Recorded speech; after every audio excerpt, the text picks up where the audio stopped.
The crossover step is a strategy that some athletes are taught by coaches and therapists as a fast way to move laterally as opposed to a shuffle. So when you watch an athlete be taught a crossover step, what you typically see is they're in an athletic position and they're taught to start with their center of mass really over one leg. So instead of using the outside leg like we teach, they're taught to pull with the inside leg, pull themselves across to try to move laterally. Now, this is not a strategy that we teach athletes to do because it's not a strategy that athletes naturally use when you watch them move on the court or on the field.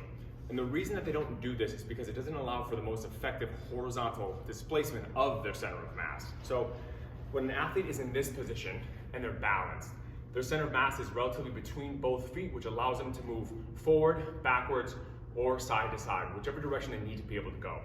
When an athlete is taught to push their center of mass over one leg, I'm already trying to get going this way. Now, we know to move to my left, my right leg is always in a better position, if I'm starting statically, to push me to my left.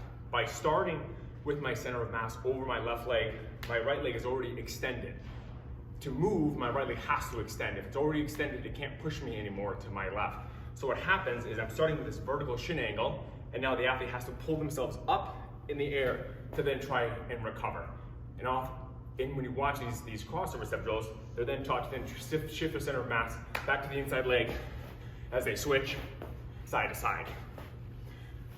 The difference between a crossover step and a lateral run is a lateral run, we're taught to maintain balance. Because now when I push, I take a directional step with my inside leg that once my outside leg has pushed my center of mass over, then has the leverage to turn it into a run.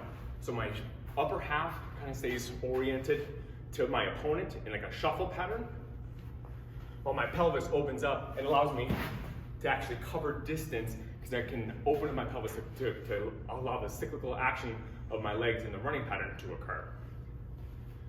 One of the other reasons that we don't teach a crossover step is because when athletes pull themselves over and then they're trying to get their opposite leg across their body, it's a lot of closed chain interrotation and adduction that isn't really effective for displacing the center of mass to that side. So if an athlete has groin or hip issues, this is a really uncomfortable position to be in as you're trying to add velocity into basically a hip impingement type of strategy. So by allowing an athlete to push off the outside leg, take a directional step, my pelvis opens to the direction I need to go as I can finish pushing and shift my center of mass over my inside leg. So again, when an athlete needs to be balanced, because that's one of the most important things when we look at actual change of direction and especially agility, where an athlete is reacting to an opponent, is if I'm not balanced, if I see somebody leaning to this side, I'm gonna go the opposite way. If an athlete is starting in a crossover step with their center of mass over one leg, their ability to recover and go the opposite way is decreased. Versus if I'm staying balanced and I start to push, somebody cuts back, it's really easy to reposition that inside leg relative to my center of mass to go back the opposite way. Versus if I'm starting in a crossover step and I'm already trying to pull off of my inside leg, once somebody goes back, my legs have scissored and crisscrossed, so to be able to recover, especially with a crossover step, then I have to re-pivot and switch my hips to try and go the opposite way. When we look at the principles of biomechanics, we look for linear translation on the field, meaning straight lines. So we're trying to get the center of mass to be displaced horizontally or laterally. That's all based off of shin angles. When I'm shuffling or I'm lateral running and I'm using that outside leg, that creates a better shin angle relative to my center of mass to push me horizontally. The crossover step, if my center of mass is over my inside leg, this shin's pointing me straight up in the air. So then when I push, I'm gonna go up in the air versus covering distance horizontally. So when you watch athletes move in true sporting situations, they always perform a lateral run step versus a crossover step that's gonna push them vertically. That's one of the reasons why we always teach athletes to get them into natural situations where they're gonna move like they normally would. We don't wanna over-cue a strategy that they don't actually use. Now, crossover steps do occur in sports, but it's usually as a recovery mechanism, not as a primary strategy. What I mean by that is, when we watch an athlete take like a side step, where they're running forward, I'm trying to cut down to my left, take a side step with my right leg to push me out, or with a jump cut, where I'm hitting with both feet. I'm trying to move laterally for, again, advancing downhill.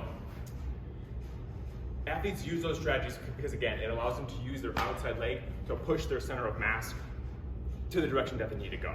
So if an athlete is performing a move and doesn't hit it correctly, or gets contacted by an opponent, or gets a little bit off balance, and they don't get a good push from their outside leg relative to the center of mass, they will use their inside leg to kind of push them or to pull them across really quickly, but that's not the primary strategy that they use. They're still trying to use that outside leg to push their center of mass over, and this is used as a secondary strategy to accomplish the goal of getting around their opponent, rather than overloading, not even trying to use the outside leg and pulling themselves up and across to the direction that they're trying to go.